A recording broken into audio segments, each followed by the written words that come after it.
नमो भगवती महावराहे। आज मथुरा, यमुना और अक्रूर तीर्थों के महात्म्य को सुनेंगे। भगवान वरा कहते हैं, वसुंधरे, शिव कुंड के उत्तर नवक नामक एक पवित्र क्षेत्र है, जहाँ स्नान करने मात्र से ही प्राणी को सौभाग्य सुलभ हो जाता है और पापी पुरुष भी मेरे धाम में प्रतिष्ठा प्राप्त करता है। अब इस तीर्थ की एक पुरानी घटना सुनो। पहले नैमिषारण्य में एक दुष्ट निषाद रहता था। एक बार वह किसी मास की चतुर्दशी को मथुरा आया और उसके मन में यमुना में तैरने की इच्छा उत्पन्न हुई।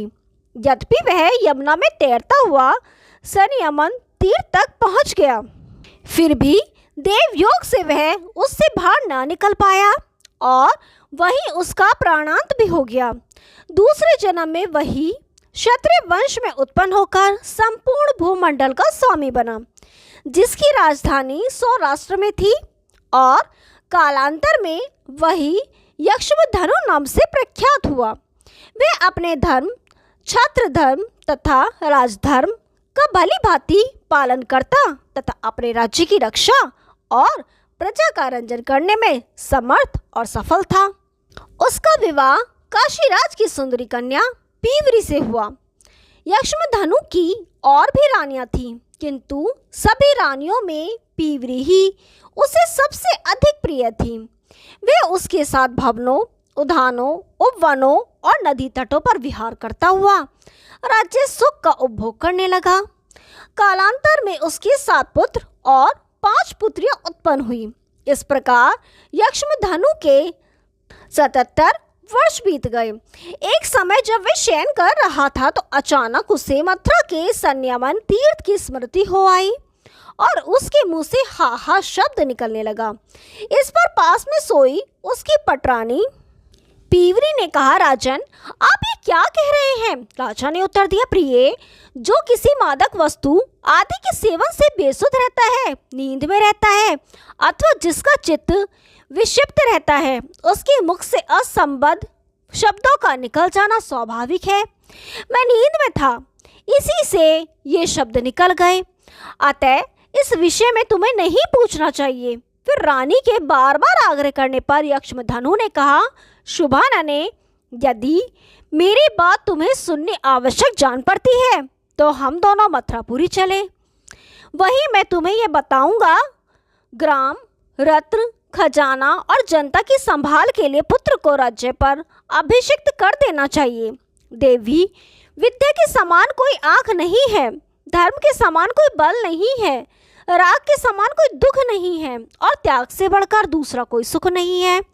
संसार का संग्रह करने वाले की अपेक्षा त्यागी पुरुष सदैव श्रेष्ठ माना गया है। वसुंधरे, राजा यक्षधनु ने इस प्रकार अपनी पत्नी पीवरी से सलाह कर अपने ज्येष्ठ पुत्र का राज्याभिषेक किया और उसके साथ श्रेष्ठ पुरुषों के रहने की व्यवस्था कर दी।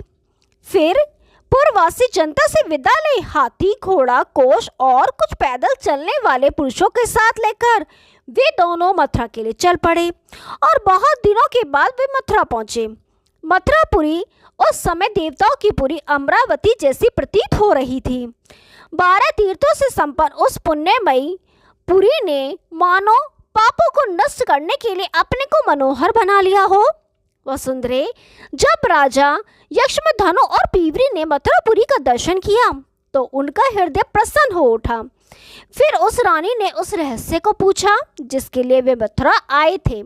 इस पर यक्षधनु ने कहा, पहले तुम अपनी रहस्यपूर्ण बात बताओ, तब मैं बताऊंगा। पीवरी बोली, पहले मेरा निवास गंगा के तट पर था, किंतु वहां भी मेरा नाम पीवरी ही था। एक बार मैं कार्तिक द्वादशी के दिन इस मथुरापुरी के दर्शन के लिए यहाँ आई।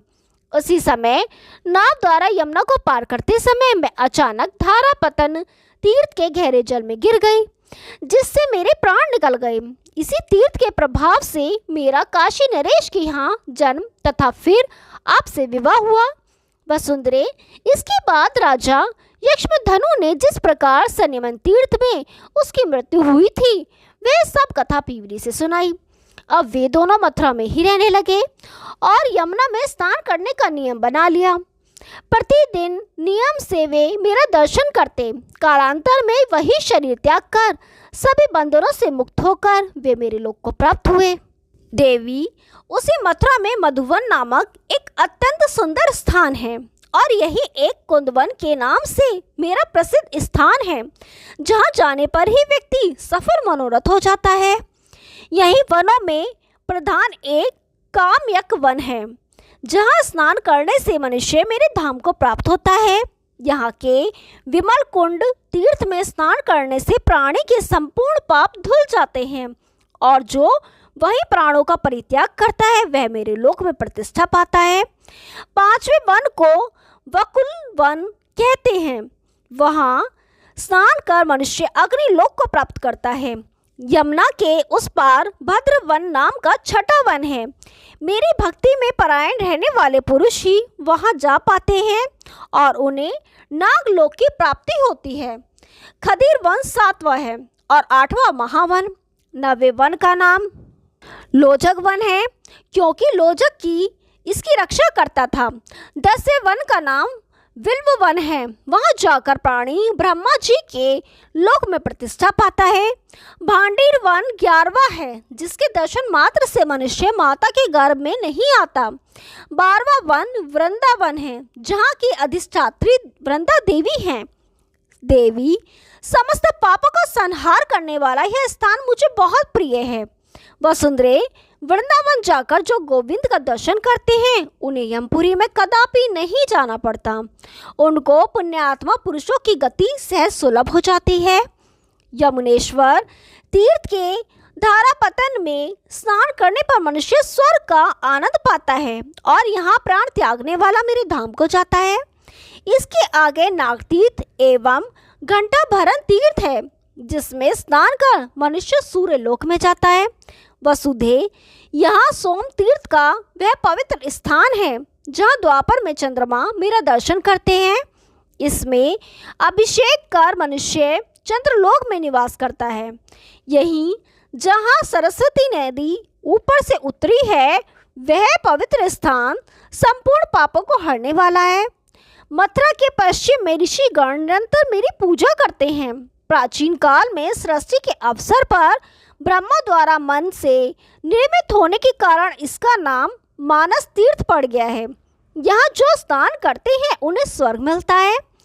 यही भगवान श्री गणेश का एक पुण्यमय तीर्थ है, जिसके प्रभाव से पाप दूर से ही भाग जाते हैं।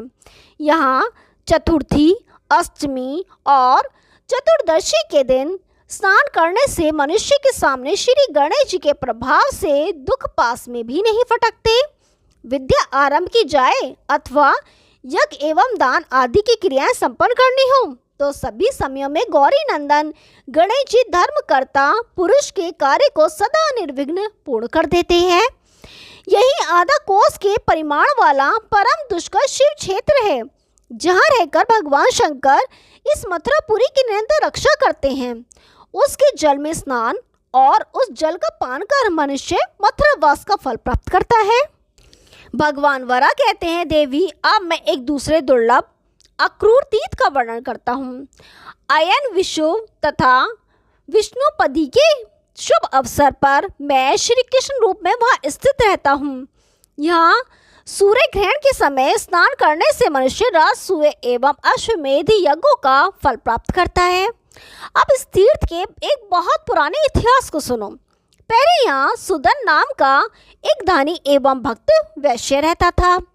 वह स्त्री पुत्र और अपने बंधुओं के साथ सदा मेरी उपासना में लगा रहता तथा गंध पुष्प दीप धूप अर्पण करके नित्य नियमानुसार मुझ श्री हरि की पूजा करता था। वह प्राय एकादशी को इसी अक्रूर तीर्थ में आकर मेरे सामने नृत्य करता। एक बार वह रात्रि जागरण, नृत्य तथा कीर्तन आदि करने के उद्देश्य से मेरे पास आ रहा था कि किसी भयंकर ब्रह्म राक्षस ने उसके पैर पकड़ लिए। उसकी आकृति बड़ी डरावनी थी तथा बाल ऊपर को उठे हुए थे। उसने सूदन से कहा, वैश्य, आज मैं तुम्हें खाकर तृप्ति प्राप्त करूंगा। इस पर सूदन बोला, राक्षस बस तुम थोड़ी देर प्रतीक्षा करो, मैं तुम्हें पर्याप्त भोजन दूंगा और बाद में तुम मेरे इस शरीर को भी भक्षण कर लेना। पर इस समय मैं देवेश्वर श्री हरि के सामने नृत्य एवं रात्रि जागरण करने के लिए जा रहा हूँ। मैं अपना यह व्रत पूरा कर प्रातः सूर्य के उदय होते ही तुम्हारे पास वापस आ जाऊंगा, तब तुम मेरे इस शरीर को अवश्य खा लेना। भगवान नारायण की प्रसन्नता के लिए किए जाने वाले मेरे इस व्रत को भंग करना तुम्हारे लिए उचित नहीं है। इस पर ब्रह्म राक्षस आदर पूर्वक मधुर वाणी से बोला, साधु तुम यह असत्य बात क्यों कह रहे हो? भला ऐसा कौन मूर्ख होगा जो राक्षस से मुंह से छूटकर पुनः स्वेच्छा से उसके पास लौट आए? इस पर वैश्य बोला, संपूर्ण संसार की जड़ सत्य है, सत्य पर ही अखिल जगत प्रतिष्ठित है। वेद के पारगामी ऋषि लोग सत्य के बल पर ही सिद्धि प्राप्त करते हैं। यद्यपि पूर्व जन्म के कर्मवश मेरी उत्पत्ति धनी वैश्य कुल में हुई है, फिर भी मैं निर्दोष हूँ। ब्रह्म राक्षस, मैं प्रतिज्ञा पूर्वक कहता हूँ कि वहाँ जागरण और नृत्य करके सुख पूर्वक मैं अवश्य लौट आऊँगा। सत्य से ही कन्या का दान होता है और ब्राह्मण सदा सत्य बोलते हैं। सत्य से ही राजाओं का राज्य चलता है, सत्य से ही पृथ्वी सुरक्षित है, सत्य से ही स्वर्ग सुलभ होता है और सत्य से ही मोक्ष मिलता है। अतः यदि मैं तुम्हारे सामने न आऊं तो पृथ्वी का दान करके पुण्य उसका उपभोग करने से जो पाप होता है मैं उसका भागी बनूं, अथवा क्रोध या द्वेषवश जो पत्नी का त्याग करता है वह पाप मुझे लगे। यदि मैं पुनः तुम्हारे पास न आऊं तो एक साथ बैठकर भोजन करने वाले व्यक्तियों में जो पंक्ति भेद का पाप करता है मुझे वह पाप लगे, अथवा यदि मैं फिर तुम्हारे पास पुनः न आऊं तो एक बार कन्यादान करके फिर दूसरे को दान करने अथवा ब्राह्मण की हत्या करने, मदिरा पीने, चोरी करने या व्रत भंग करने पर जो बुरी गति मिलती है वह गति मुझे प्राप्त हो। भगवान वरा कहते हैं, देवी सुदन की बात सुनकर वह ब्रह्म राक्षस संतुष्ट हो गया। उसने कहा, भाई तुम वंदनीय हो और अब जा सकते हो। इस पर वह कला मर्मज्ञ वैश्य मेरे सामने आकर नृत्य गान करने लगा और प्रातःकाल तक नृत्य करता रहा। दूसरे दिन उसने प्रातःकाल ओम नमो नारायणा का उच्चारण कर यमुना में गोता लगाया और मथुरा पहुंचकर मेरे दिव्य रूप का दर्शन किया। देवी उसी समय में एक दूसरा रूप धारण कर उसके सामने प्रकट हुआ और उससे मैंने पूछा, आप इतनी शीघ्रता से कहाँ जा रहे हैं? इस पर सुदन ने कहा, मैं अपनी प्रतिज्ञा अनुसार ब्रह्म राक्षस के पास जा रहा हूँ। उस समय मैंने उसे मना किया और कहा, अनग तुम्हें वहाँ नहीं जाना चाहिए, जीवन रहने पर ही धर्मानुष्ठान संभव है। इस पर उस वैश्य ने उत्तर दिया, महाभाग मैं ब्रह्म राक्षस के पास अवश्य जाऊंगा जिससे मेरी प्रतिज्ञा सुरक्षित हो। जगत प्रभु भगवान विष्णु के निमित्त जागरण और नृत्य करने का मेरा व्रत था, वह नियम सुखपूर्वक संपन्न हो गया। इस प्रकार कहकर वह वहां से चला गया और ब्रह्म राक्षस से कहा, राक्षस तुम अब इच्छा अनुसार मेरे इस शरीर को खा लो। इस पर ब्रह्म राक्षस ने कहा, वैश्यवर तुम वस्तुतः सत्य एवं धर्म का पालन करने वाले साधु पुरुष हो, तुम्हारा कल्याण हो। मैं तुम्हारे व्यवहार से संतुष्ट हूँ। महाभाग अब तुम अपने नित्य एवं जागरण के पूरे पुण्य को मुझे देने की कृपा करो, तुम्हारे प्रभाव से मेरा भी उद्धार हो जाएगा। राक्षस मैं तुम्हें अपने रात्रि जागरण एवं नित्य का पुण्य नहीं दे सकता। आधी रात एक प्रहर तथा आधे प्रहर के भी जागरण का पुण्य मैं तुम्हें नहीं दे सकता, यह सब वैश्य ने कहा। तब बस एक नित्य का ही पुण्य मुझे देने की दया करो। राक्षस बोला, मैं तुम्हें पुण्य तो यह भी नहीं दे सकता, पर जो बात कह चुका हूँ उसके लिए आ गया हूँ। साथ ही मैं यह भी जानना चाहता हूँ कि तुम किस कर्म के दोष से ब्रह्म राक्षस हुए। यदि यह बहुत गोप्य ना हो तो मुझे बता दो, वैश्य ने कहा। अब ब्रह्म राक्षस के मुख पर हंसी छा गई। उसने कहा, वैश्यवर तुम ऐसी बात क्यों कहते हो? मैं तो तुम्हारे पास का ही रहने वाला हूँ। मेरा नाम अग्निदत्त है। मैं पूर्व जन्म में वेदाभ्यासी ब्राह्मण था, किंतु चौरे दोष से मुझे ब्रह्म राक्षस होना पड़ा। देवयोग से तुमसे भेंट हो गई है, अब तुम मेरा उपकार करने की कृपा करो।